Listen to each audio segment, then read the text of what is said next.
ਅੱਜ ਸਾਡੇ ਨਾਲ ਗੱਲਬਾਤ ਕਰਨ ਵਾਸਤੇ ਮੌਜੂਦ ਨੇ ਜਲੰਧਰ ਕੈਂਟ ਦੇ ਵਿਧਾਇਕ ਪ੍ਰਗਟ ਸਿੰਘ ਜੀ, ਜਿਨ੍ਹਾਂ ਨਾਲ ਅਸੀਂ ਜਿਹੜੀ ਹੈ ਕਿ ਜਿਹੜੀਆਂ ਵਿਭਿੰਨ ਸਮੱਸਿਆਵਾਂ ਆ ਰਹੀਆਂ ਨੇ, ਚਾਹੇ ਉਹ ਕੇਂਦਰ ਸਰਕਾਰ ਨੂੰ ਲੈ ਕੇ ਹੋਵੇ, ਚਾਹੇ ਸੂਬਾ ਸਰਕਾਰ ਨੂੰ ਲੈ ਕੇ ਹੋਵੇ, ਇਸ ਬਾਰੇ ਅਸੀਂ ਇਹਨਾਂ ਨਾਲ ਗੱਲਬਾਤ ਕਰਾਂਗੇ। ਕੁਝ ਜਾਣਨ ਦੀ ਕੋਸ਼ਿਸ਼ ਕਰਾਂਗੇ ਕਿ ਹਮੇਸ਼ਾ ਇਹ ਸਿਸਟਮ ਦੀ ਗੱਲ ਕਰਦੇ ਹੋ, ਸਿਸਟਮ ਉਹ ਕਿਸ ਤਰ੍ਹਾਂ ਠੀਕ ਹੋਏਗਾ ਔਰ ਉਹ ਸਿਸਟਮ ਕਦੋਂ ਠੀਕ ਹੋਏਗਾ। ਸਰ, ਸਭ ਤੋਂ ਪਹਿਲਾਂ ਤਾਂ ਜਿਹੜਾ ਖੇਤੀਬਾੜੀ ਕਾਨੂੰਨਾਂ ਨੂੰ ਲੈ ਕੇ ਜਿਹੜਾ ਲੰਬਾ ਸੰਘਰਸ਼ ਚੱਲ ਰਿਹਾ ਕਿਸਾਨਾਂ ਵੱਲੋਂ, ਔਰ ਜਿਹੜਾ ਹੈ ਕਿ ਉਸ ਦੇ ਉੱਤੇ ਜਿਹੜਾ ਇੱਕ ਰੇਲ ਦਾ ਜਿਹੜਾ ਰੇਲ ਨੂੰ ਲੈ ਕੇ ਜਿਹੜਾ ਕਿ ਰੇਲ ਮੰਤਰੀ ਕਹਿੰਦੇ ਨੇ ਜਦ ਤੱਕ ਜਿਹੜਾ ਕਿ ਪੈਸੰਜਰ ਗੱਡੀਆਂ ਨਹੀਂ ਚੱਲਣਗੀਆਂ ਅਸੀਂ ਮਾਲ ਗੱਡੀਆਂ ਵੀ ਨਹੀਂ ਭੇਜਾਂਗੇ। ਔਰ ਦੂਸਰੇ ਪਾਸੇ ਅੱਜ ਸਵੇਰੇ ਜਿਹੜਾ ਹੈ ਕਿ ਬਿਆਨ ਆਉਂਦਾ ਹੈ ਜਿਹੜੇ ਕੇਂਦਰੀ ਖੇਤੀਬਾੜੀ ਮੰਤਰੀ ਨੇ ਨਰਿੰਦਰ ਤੋਮਰ, ਉਹ ਕਹਿ ਰਹੇ ਕਿ ਜੇ ਕੋਈ ਕਿਸਾਨਾਂ ਨੂੰ ਕਿਸੇ ਵੀ ਚੀਜ਼ ਦੀ ਸ਼ੰਕਾ ਹੈਗੀ ਹੈ, ਮੈਂ ਤਿਆਰ ਹਾਂ, ਮੇਰੇ ਨਾਲ ਆ ਕੇ ਗੱਲਬਾਤ ਕਰ ਸਕਦੇ। ਇੰਨਾ ਸਮਾਂ ਲੱਗ ਗਿਆ, ਇੰਨੀ ਦੇਰ ਬਾਅਦ ਹੁਣ ਕਿਵੇਂ ਇਹ ਜਿਹੜਾ ਹੈ ਕਿ ਤੁਹਾਡੇ ਜਿਹੜੀ ਕਾਂਗਰਸ ਵੱਲੋਂ ਵੀ ਬੀਤੇ ਦਿਨ ਜਿਹੜਾ ਹੈ ਕਿ ਦਿੱਲੀ ਵਿੱਚ ਧਰਨਾ ਦਿੱਤਾ ਗਿਆ, ਉੱਥੇ ਵੀ ਕਾਫੀ ਜਿਹੜਾ ਹੈ ਕਿ ਜਦੋਂ ਜਹਿਦ ਕਰਨੀ ਪਈ ਦਿੱਲੀ 'ਚ ਐਂਟਰ ਕਰਨ ਲਈ ਵੀ। ਇਹ ਸਾਰੀ ਚੀਜ਼ਾਂ ਤੁਸੀਂ ਕਿਸ ਤਰ੍ਹਾਂ ਦੇਖਦੇ ਹੋ? ਦੇਖੋ, ਅਨਫੋਰਚੂਨੇਟ ਆ, ਬਦਕਿਸਮਤੀ ਦੀ ਗੱਲ ਹੈਗੀ ਆ ਕਿ ਟਕਰਾਅ ਦੀ ਸਥਿਤੀ ਬਣ ਗਈ। ਜਦ ਕਿ ਮੈਂ ਹਮੇਸ਼ਾ ਇੱਕੋ ਗੱਲ ਕਹਿਣਾ ਹੁੰਦਾ ਵੀ ਟਕਰਾਅ ਜਿਹੜਾ ਆ ਕਿਸੇ ਚੀਜ਼ ਦਾ ਹੱਲ ਨਹੀਂ ਹੈ। ਇਹ ਡਿਸਕਸ਼ਨ ਕਰਕੇ ਹੀ, ਗੱਲਬਾਤ ਕਰਕੇ ਹੀ ਇਹਦਾ ਹੱਲ ਲੱਭਿਆ ਜਾਣਾ ਚਾਹੀਦਾ। ਔਰ ਬਦਕਿਸਮਤੀ ਇਹ ਆ ਵੀ ਕੇਂਦਰ ਸਰਕਾਰ ਇਸ ਰਵੱਈਏ 'ਤੇ ਬਹੁਤ ਵਜਿਦ ਆ। ਮੈਂ ਸਮਝਦਾ ਕਿ ਸਾਨੂੰ ਡਿਵਰਸੀਫਿਕੇਸ਼ਨ ਦੀ ਜ਼ਰੂਰਤ ਹੈਗੀ ਆ, ਲੇਕਿਨ ਉਸ ਡਿਵਰਸੀਫਿਕੇਸ਼ਨ ਲਈ ਕਿਸਾਨਾਂ ਨੂੰ ਤਿਆਰ ਕਰਨ ਲਈ, ਉਹਨਾਂ ਨੂੰ ਐਜੂਕੇਟ ਕਰਨ ਲਈ, ਉਹਨਾਂ ਨੂੰ ਉੱਦਾਂ ਦੇ ਹਾਲਾਤ ਪੈਦਾ ਕਰਨ ਲਈ, ਉੱਦਾਂ ਦੀ ਮਾਰਕੀਟ ਦੇਣ ਲਈ ਵੀ ਸਰਕਾਰਾਂ ਨੂੰ ਕਿਤੇ ਨਾ ਕਿਤੇ ਸੁਹਿਰਦ ਹੋਣਾ ਚਾਹੀਦਾ। ਮੈਂ ਇਹਦੇ ਵਿੱਚ ਜਿਹੜੀ ਸੂਬੇ ਦੀ ਸਰਕਾਰ ਨੂੰ ਵੀ ਬੇਲ ਆਊਟ ਨਹੀਂ ਕਰਦਾ, ਕਿਉਂਕਿ ਲੌਂਗ ਟਰਮ ਅਤੇ ਸ਼ਾਰਟ ਟਰਮ 'ਤੇ ਸਾਨੂੰ ਕੰਮ ਕਰਨ ਦੀ ਜ਼ਰੂਰਤ ਹੈ ਤਾਂ ਕਿ ਸਾਨੂੰ ਇਹ ਸਮੱਸਿਆਵਾਂ ਜਿਹੜੀਆਂ ਨਾ ਆਉਣ।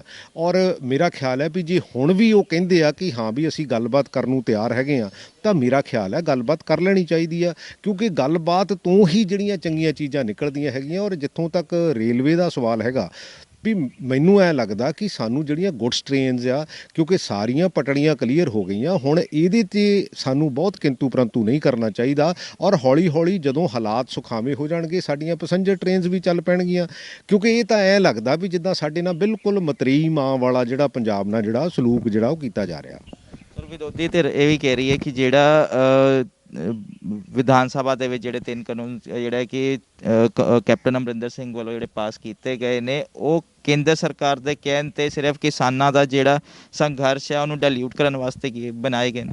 ਵਿਧਾਨ ਸਭਾ ਦੇ ਵਿੱਚ ਤਾਂ ਇਹਨਾਂ ਸਾਰੇ ਲੋਕਾਂ ਨੇ ਜਿਹੜਾ ਆ ਉਹ ਰੱਜ ਕੇ ਤਾਰੀਫ ਵੀ ਕੀਤੀ ਤਾਂ ਵੋਟ ਵੀ ਕੀਤਾ ਔਰ ਯੂਨੈਨੀਮਸਲੀ ਇਹਨੂੰ ਪਾਸ ਕੀਤਾ। ਔਰ ਉਦੋਂ ਬਾਹਰ ਆਣ ਕੇ ਪਤਾ ਨਹੀਂ ਹੁਣ ਇਹਨਾਂ ਦੀ ਕੋਈ ਪੋਲੀਟੀਕਲ ਮਜਬੂਰੀ ਹੋਊ ਜਾਂ ਕੋਈ ਗੱਲ ਹੋਊ, ਇਹਦੇ ਵਿੱਚ ਕੋਈ ਸ਼ੱਕ ਵਾਲੀ ਗੱਲ ਨਹੀਂ ਕਿ ਜਦੋਂ ਗਵਰਨਮੈਂਟ ਆਫ ਇੰਡੀਆ ਦਾ ਜਿਹੜਾ ਕਾਨੂੰਨ ਬਣ ਜਾਂਦਾ ਤਾਂ ਫਿਰ ਸੂਬੇ ਦੇ ਕਾਨੂੰਨਾਂ ਦੀ ਬਹੁਤ ਜ਼ਿਆਦਾ ਉਸ ਐਂਗਲ 'ਤੇ ਅਹਿਮੀਅਤ ਨਹੀਂ ਰਹਿ ਜਾਂਦੀ। ਬਟ ਉਹਦੇ 'ਚ ਇੱਕ ਸੁਨੇਹਾ ਜਾਣਾ ਹੁੰਦਾ ਕਿ ਇਸ ਕਾਨੂੰਨਾਂ ਦੇ ਖਿਲਾਫ ਪੰਜਾਬ ਸਾਰਾ ਇੱਕ ਆ।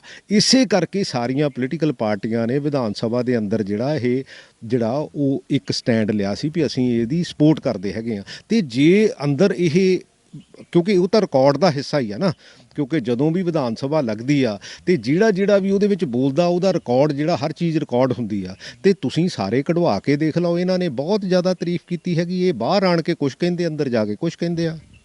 ਅਤੇ ਇਸ ਦੇ ਨਾਲ ਜਿਹੜਾ ਹੈਗਾ ਕਿ 2 ਦਿਨ ਪਹਿਲਾਂ ਜਦੋਂ ਸੰਸਦ ਵੀ ਆਪਣੇ ਸਾਰੇ ਮਿਲ ਕੇ ਆਏ ਸੀਗੇ ਰੇਲ ਮੰਤਰੀ ਨੂੰ, ਉਹਦੇ ਵਿੱਚ ਵੀ ਕਿਹਾ ਗਿਆ ਕਿ ਇਹਦੇ ਕਾਂਗਰਸ ਦੇ ਵਿੱਚ ਜਿਹੜੀ ਹੈ ਕਿ ਧੜੇਬਾਜ਼ੀ ਬੜੀ ਹੈ, ਰਾਜ ਸਭਾ ਮੈਂਬਰ ਅਲੱਗ ਜਾਂਦੇ ਨੇ, ਲੋਕ ਸਭਾ ਮੈਂਬਰ ਅਲੱਗ ਜਾਂਦੇ ਨੇ, ਔਰ ਪਲੱਸ ਇਹ ਇਹਨਾਂ ਦੀ ਆਪਸੀ ਜਿਹੜੀ ਮਿਲੀ ਭਗਤ ਹੈ, ਕੋਈ ਕਿਸਾਨਾਂ ਦੇ ਹਿੱਤ ਦੀ ਗੱਲ ਨਹੀਂ ਹੋ ਰਹੀ।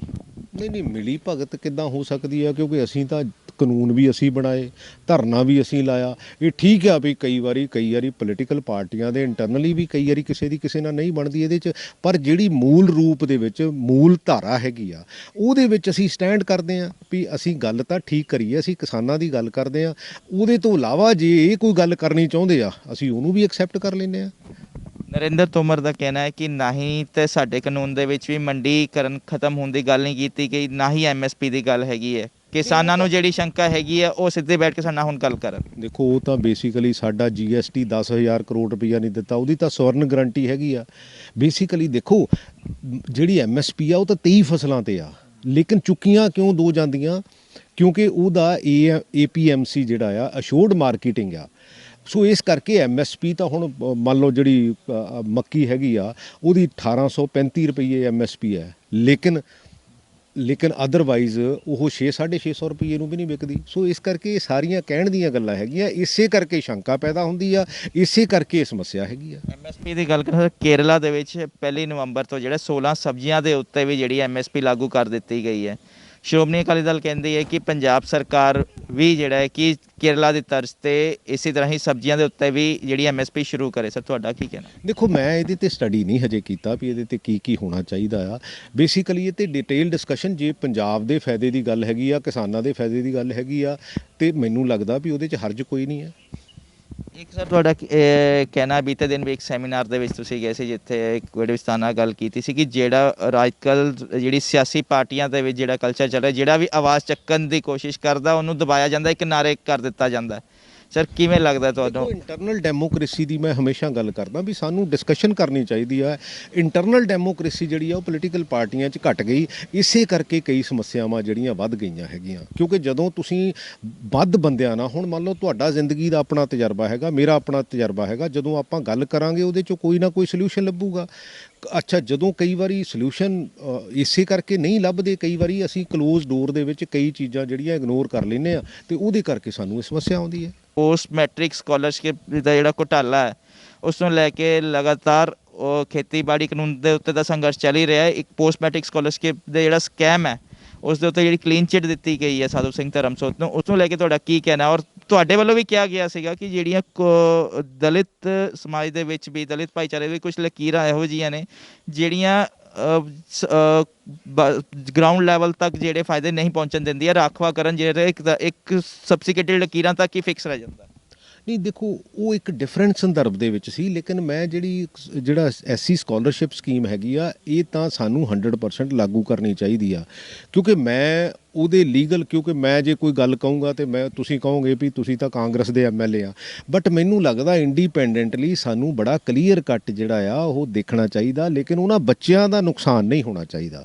ਕਿਉਂਕਿ ਬੱਚਿਆਂ ਦੀ ਪੜ੍ਹਾਈ ਦਾ ਬਹੁਤ ਨੁਕਸਾਨ ਹੋਇਆ ਇਸ ਐਸਸੀ ਸਕਾਲਰਸ਼ਿਪ ਨੇ, ਔਰ ਗਵਰਨਮੈਂਟ ਨੂੰ ਇਮੀਡੀਏਟਲੀ, ਕਿਉਂਕਿ ਹੁਣ ਤਾਂ ਸੀਐਮ ਸਾਹਿਬ ਨੇ ਜਦੋਂ ਪਿਛਲੇ ਦਿਨਾਂ ਦੇ ਵਿੱਚ ਜਿਹੜੀ ਸਕੀਮ ਅਨਾਊਂਸ ਕੀਤੀ ਹੈਗੀ ਆ, ਸੋ ਹੋਪਫੁਲੀ ਉਹਦੇ ਵਿੱਚ ਇਹ ਸਾਰੇ ਐਸਸੀ ਜਿਹੜੇ ਬੱਚੇ ਹੈਗੇ ਉਹ ਕਵਰ ਹੋ ਜਾਣਗੇ। ਲੇਕਿਨ ਜਿਹੜਾ ਪਿਛਲਾ ਵੀ ਜਿਹੜਾ ਬੀਤਿਆ ਹੋਇਆ ਵੀ ਜਿਹੜੀ ਸਮੱਸਿਆ ਹੈਗੀ ਆ, ਉਹਦੀ ਵੀ ਤਹਿ ਤੱਕ ਪਹੁੰਚਣਾ ਜ਼ਰੂਰ ਹੈ। ਜੇ ਕੋਈ ਮਿਨਿਸਟਰ ਹੋਵੇ, ਕੋਈ ਸੈਕਟਰੀ ਹੋਵੇ, ਮੈਨੂੰ ਲੱਗਦਾ ਕਿ ਉਹਨਾਂ ਨੂੰ, ਜੇ ਉਹਨਾਂ ਦੀ ਇਨਵੋਲਵਮੈਂਟ ਹੈਗੀ ਹੈ ਤਾਂ ਉਹਨਾਂ ਨੂੰ ਪਨਿਸ਼ ਜ਼ਰੂਰ ਹੋਣਾ ਚਾਹੀਦਾ।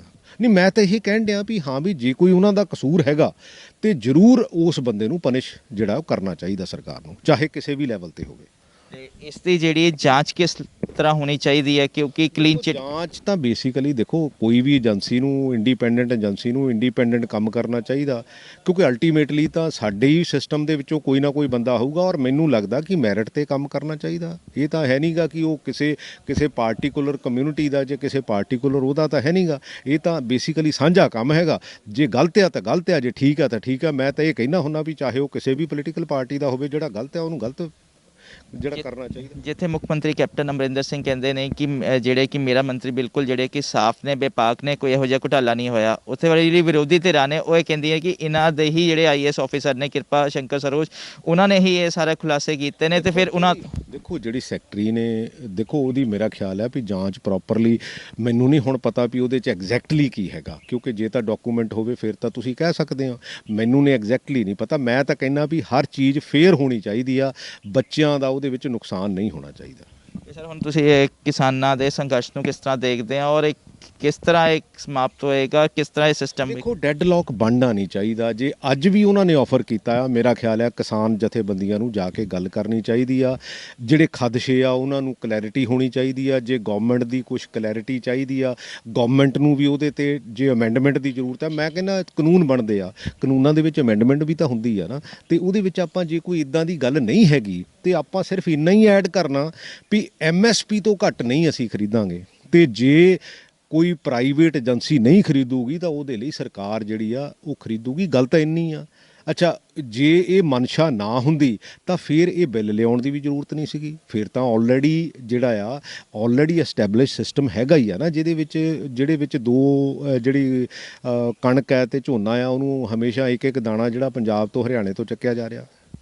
ਤੇ ਜਿਹੜਾ ਕਿ ਕਿਹਾ ਜਾ ਰਿਹਾ ਹੈ ਕਿ ਜਿਹੜੇ ਕਿ ਆਪਣੇ ਜਿਹੜੇ ਹੁਣ ਗੋਦਾਮ ਨੇ ਬਿਲਕੁਲ ਓਵਰਫਲੋ ਨੇ ਔਰ ਜਿਹੜੇ ਕਿ ਇੱਕ ਜਿਹੜਾ ਬਿਜਲੀ ਦਾ ਸੰਕਟ ਹੈ ਕੋਲਾ ਖਤਮ ਹੋ ਰਿਹਾ ਉਹ ਕਹਿ ਰਹੇ ਆਪੋਜੀਸ਼ਨ ਕਹਿੰਦੀ ਹੈ ਕਿ ਬਿਜਲੀ ਦਾ ਸੰਕਟ ਹੁਣ ਸਿਰਫ ਕਾਂਗਰਸ ਸਿਰਫ ਇੱਕ ਉਦੋਂ ਸਿਰਫ ਇੱਕ ਇਸ਼ੂ ਬਣਾ ਰਹੀ ਹੈ ਜਦਕਿ ਤਾਲਾਬੰਦੀ ਦੌਰਾਨ ਵੀ ਜਿਹੜਾ ਕਿ ਕੋਲਾ ਉਦੋਂ ਵੀ ਨਹੀਂ ਆਇਆ ਤੇ ਇਹ ਤਾਂ ਸਿਰਫ ਇੱਕ ਇਸ਼ੂ ਹੋ ਸਕਦਾ ਸਟਾਕ ਹੋਵੇ। ਦੇਖੋ ਮੈਂ ਇਹਦੇ ਵਿੱਚ ਕੋਈ ਬਹੁਤਾ ਉਹਦੇ ਵਿੱਚ ਨਹੀਂ ਪੈਣਾ ਚਾਹੁੰਦਾ ਕਿਉਂਕਿ ਮੈਂ ਕੋਈ ਟੈਕਨੀਕਲ ਬੰਦਾ ਨਹੀਂ ਹੈ। ਉਹ ਤਾਂ ਉਹਨਾਂ ਨੂੰ ਪਤਾ ਹੋਊ ਵੀ ਕੋਲੇ ਦਾ ਕਿੰਨਾ ਸਟਾਕ ਆ, ਕੀ ਹੈਗਾ ਕੀ ਨਹੀਂ ਹੈਗਾ, ਸੈਂਟਰਲ ਗ੍ਰਿਡ 'ਚੋਂ ਕਿੰਨੀ ਬਿਜਲੀ ਆ ਸਕਦੀ ਆ ਕਿੰਨੀ ਨਹੀਂ ਆ ਸਕਦੀ।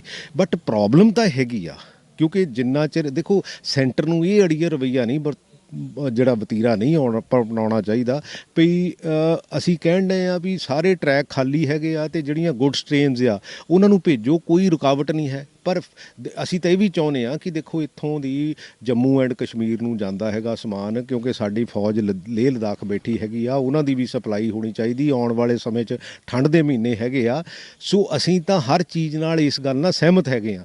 ਅਸੀਂ ਤਾਂ ਇਹ ਵੀ ਕਹਿੰਦੇ ਆ ਜਿਹੜੀਆਂ ਸਾਡੀਆਂ ਜਥੇਬੰਦੀਆਂ ਹੈਗੀਆਂ ਕਿਸਾਨ ਜਥੇਬੰਦੀਆਂ ਵੀ ਹਾਂ ਬਈ ਗੱਲਬਾਤ ਦੀ ਰਾਹ ਨੂੰ ਰੋਕੋ ਨਾ, ਗੱਲਬਾਤ ਜ਼ਰੂਰ ਕਰੋ, ਉਹਦੇ ਵਿੱਚੋਂ ਹੀ ਹੱਲ ਕੱਢਣ ਦੀ ਕੋਸ਼ਿਸ਼ ਕਰੀਏ, ਨਾ ਉਹਦੇ ਵਿੱਚ ਦੇਸ਼ ਦਾ ਭਲਾ ਹੈਗਾ ਜੇ ਅਸੀਂ ਟਕਰਾਅ ਦੀ ਸਥਿਤੀ ਚਾਹੁੰਦੇ ਹਾਂ ਤੇ ਨਾ ਸੂਬੇ ਦਾ ਭਲਾ। ਅਖੀਰਲਾ ਸਵਾਲ ਹੈ ਸਰ, ਇੱਕ ਪਾਸੇ ਨਰਿੰਦਰ ਤੋਮਰ ਜੀ ਕਹਿ ਰਹੇ ਨੇ ਕਿ ਜਿਹੜਾ ਹੈ ਕਿ ਕਾਨੂੰਨ ਲਾਗੂ ਹੋ ਚੁੱਕੇ ਨੇ ਸਾਰੇ ਸੂਬਿਆਂ ਦੇ ਵਿੱਚ ਪਰ ਸ਼ੰਕਾ ਜਿਹੜੀ ਹੈ ਉਹ ਦੂਰ ਕਰਨ ਵਾਸਤੇ ਮੀਟਿੰਗ ਕਰ ਸਕਦਾ, ਇਸ ਦੇ ਵਿੱਚ ਤੁਹਾਨੂੰ ਕੀ ਲੱਗਦਾ ਕੋਈ ਹੱਲ ਨਿਕਲੇਗਾ? ਦੇਖੋ ਮੈਨੂੰ ਲੱਗਦਾ ਬਹਿ ਲੈਣਾ ਚਾਹੀਦਾ, ਬਹਿਣ 'ਚ ਕੋਈ ਹਰਜ ਨਹੀਂ ਹੁੰਦਾ। ਮੈਂ ਇੱਕ ਵਾਰੀ 2 ਵਾਰੀ 3 ਵਾਰੀ ਜਿੰਨੀ ਵਾਰੀ ਮੈਨੂੰ ਲੱਗਦਾ ਬਹਿ ਲੈਣਾ ਚਾਹੀਦਾ, ਬਹਿਣ 'ਚ ਕੀ ਹਰਜ ਹੈ। ਜੇ ਹੱਲ ਨਾ ਨਿਕਲਿਆ ਸਰ ਫਿਰ ਹੱਲ ਨਾ ਨਿਕਲਿਆ ਫਿਰ ਐਜੀਟੇਸ਼ਨ ਤਾਂ ਹੋ ਹੀ ਰਹੀ ਹੈਗੀ ਆ। ਅਲਟੀਮੇਟਲੀ ਜੇ ਹੱਲ ਨਹੀਂ ਨਿਕਲਦਾ ਹੈਗਾ ਫਿਰ ਐਜੀਟੇਸ਼ਨ ਤਾਂ ਹੋ ਹੀ ਰਹੀ ਹੈਗੀ ਆ। ਉਹਦਾ ਅਲਟੀਮੇਟਲੀ ਕਿਤੇ ਨਾ ਕਿਤੇ ਤਾਂ ਆਪਾਂ ਨੂੰ ਪਾਰ ਉਤਾਰਾ ਕਰਨਾ ਹੀ ਪਊਗਾ। ਸੋ ਇਹ ਸਨ ਸਾਡੇ ਨਾਲ ਜਲੰਧਰ ਕੈਂਟ ਦੇ ਵਿਧਾਇਕ MLA ਪ੍ਰਗਟ ਸਿੰਘ ਜਿਨ੍ਹਾਂ ਨੇ ਇੱਕ ਸਾਫ਼ ਕਰ ਦਿੱਤਾ ਹੈ ਕਿ ਜੇਕਰ ਕਿਸਾਨਾਂ ਨੂੰ ਕੇਂਦਰੀ ਖੇਤੀਬਾੜੀ ਮੰਤਰੀ ਵੱਲੋਂ ਸੱਦਾ ਦਿੱਤਾ ਗਿਆ ਮੀਟਿੰਗ ਦਾ ਉਹਨਾਂ ਨੂੰ ਜਾਣਾ ਚਾਹੀਦਾ, ਉਹਨਾਂ ਨਾਲ ਜਿਹੜੇ ਕਿ ਆਪਣੇ ਜਿਹੜੇ ਖਦਸ਼ੇ ਜਿਹੜੇ ਦੂਰ ਕਰਨੇ ਚਾਹੀਦੇ ਹੈ। ਜੇਕਰ ਉਹਨਾਂ ਦੀ ਗੱਲਾਂ ਨਹੀਂ ਮੰਨੀਆਂ ਜਾਂਦੀਆਂ ਤੇ ਸੰਘਰਸ਼ ਤਾਂ ਜਾਰੀ ਹੈ ਹੀ ਹੈ। ਚਿਰਾਗ ਸ਼ਰਮਾ, ਅਜੀਤ ਵੈਬ TV, ਜਲੰਧਰ।